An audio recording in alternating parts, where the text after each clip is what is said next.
Boa noite, turma. Nas últimas aulas, a gente tem discutido sobre o surgimento da antropologia como uma ciência que estuda a cultura, a diversidade cultural. Mais precisamente, durante essas nossas primeiras aulas da disciplina de antropologia, a gente tem estudado sobre o que é a antropologia e sobre o contexto histórico de surgimento dessa ciência. Então, a gente vai fazer uma recapitulação breve sobre isso, para a gente passar para o nosso conteúdo de hoje, o conteúdo principal da nossa aula, que é o conceito de cultura, que é o conceito mais fundamental da antropologia, sem o qual não faz nem sentido a própria disciplina. Então é o seguinte, a gente viu que a antropologia ela é uma ciência relativamente nova, é uma ciência que surge por volta do século XIX. Na verdade, ela se consolida como uma ciência no século XIX, e é uma ciência que ela está relacionada diretamente com a questão da diversidade cultural. Essa imagem que vocês veem aí na tela é justamente uma imagem que retrata a questão da diversidade cultural. Vocês podem ver vários aspectos culturais de várias culturas e sociedades diferentes. A gente vê elementos da sociedade indiana, da sociedade tailandesa, de sociedades indígenas, de sociedades africanas, de religiões afro-brasileiras. Então, a gente vê uma diversidade cultural muito grande. E essa é a razão de ser da antropologia, é estudar a diversidade cultural. No entanto, a sociologia passa por processos peculiares com relação ao estudo dessa diversidade cultural. Vocês devem lembrar que nas aulas anteriores a gente viu que a antropologia nem sempre foi uma ciência que respeitou a diversidade cultural, que teve a diversidade cultural, que encarou a diversidade cultural pelo princípio do respeito às diferenças. O estranhamento com o diferente muitas vezes fez a antropologia julgar esse diferente e julgar colocando-o num patamar de inferioridade. Então é o seguinte, o contexto de surgimento da antropologia como ciência é justamente o resultado da Revolução Científica. A partir da Revolução Científica, mais precisamente através do Iluminismo, as ciências passaram a se consolidar num processo de transformação do conhecimento, porque até então a gente viu as formas de explicação científicas consideradas como válidas, as formas de explicação científica não, as formas de explicação, na verdade, consideradas como válidas, eram as formas mitológicas em um determinado período da história, teocêntrica durante o período da Idade Média, em que o poderio da igreja determinava o que era certo e o que era errado. E nesse processo, a ciência não tinha se consolidado, ela não era encarada como uma forma de explicação considerada válida. Na verdade, durante esse período da Idade Média, do teocentrismo, as ciências, na verdade, eram proibidas de se manifestar.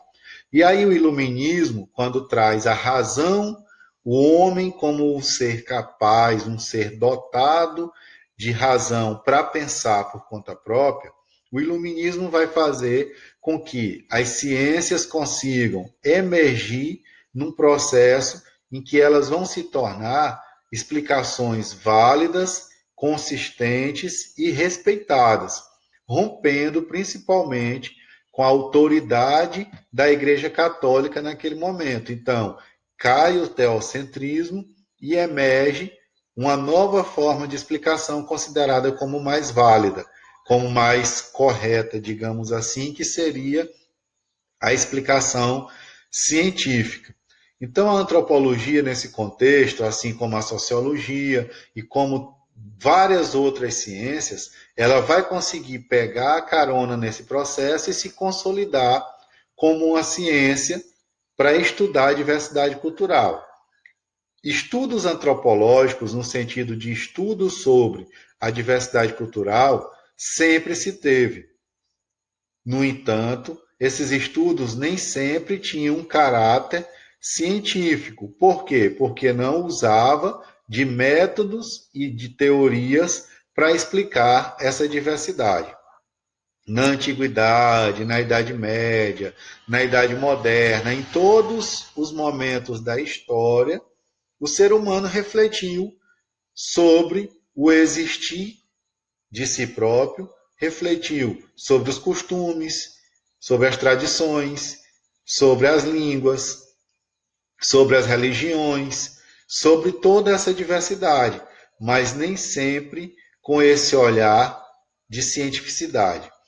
Uma coisa que vai ser fundamental também para se entender o surgimento da antropologia, a consolidação da antropologia como ciência, é justamente o encontro do homem com uma diversidade muito mais abrangente. Até então, os indivíduos conviviam com diversidades culturais ali dentro do seu próprio território. Pouco se conhecia de povos mais diferentes, de povos estranhos que viviam distantes. E aí o que é que vai acontecer? A antropologia, para se consolidar como ciência, ela teve uma grande força das grandes navegações. Porque a gente sabe que século XV, XVI, basicamente, a Europa começou a desbravar os mares e a conquistar, entre aspas, novos territórios. Começou a se expandir territorialmente para além dos oceanos, para além dos seus territórios. E aí o que é que vai acontecer? É o encontro do europeu com a América, é o encontro do europeu com a África, o encontro do europeu com a Ásia. E tudo isso vai acontecer num processo de conquista de territórios. E essa conquista de territórios vai fazer com que haja um encontro com diversidades culturais bastante extensas e um encontro, um choque cultural entre esses povos que começavam a ter esses primeiros contatos nesse momento. Nesse processo, relatos de viajantes eram fundamentais para tentar se descrever a diversidade cultural. Então, junto com os navegadores, iam um grupo de pessoas para descrever o território, para explicar como as pessoas viviam naquele território. Eram missionários, eram cientistas, eram artistas, eram pessoas das mais variadas áreas que acabavam descrevendo esses territórios, os povos, o que se falava, como se vestia, como se comportava, que tipo de crença religiosa esses povos tinham. E todos esses relatos eram enviados de volta para a Europa. Então, o que é que acontece nesse processo? Isso gerou cada vez mais a curiosidade das pessoas para tentar entender essas diferenças. E esses relatos foram fundamentais para os primeiros antropólogos. Esses primeiros antropólogos, que eram considerados antropólogos de gabinete, eles eram antropólogos que não iam a campo pesquisar. Todas as interpretações que eles faziam sobre a cultura desses povos eram interpretações feitas com base nos relatos, nas pinturas, nas descrições que eram feitas pelos viajantes. Esses antropólogos tinham esse nome de antropólogos de gabinete justamente pelo fato de não irem a campo e de construírem suas teorias a partir do relato de terceiros. Era a interpretação da interpretação, porque quem ia a campo interpretava o que via e descrevia, e o antropólogo interpretava a interpretação que essa pessoa fazia. Então, esse período inicial da antropologia, ela se serviu justamente dos relatos sobre esses povos, entre aspas, descobertos, que na verdade preferimos chamar de povos encontrados, povos que se encontraram no processo de colonização. Esse período inicial é justamente também quando vai surgir a antropologia evolucionista. Essa antropologia evolucionista é uma antropologia ligada à análise da evolução das culturas. Século XIX é o século em que Charles Darwin cria a teoria, descobre a questão da evolução das espécies e cria a teoria do evolucionismo, onde ele pregava que as espécies tinham evoluído de pontos mais simples e num processo de adaptação e de seleção natural, algumas espécies tinham se desenvolvido e chegado ao status em que estavam. Essa teoria ela vai ser apropriada pelas ciências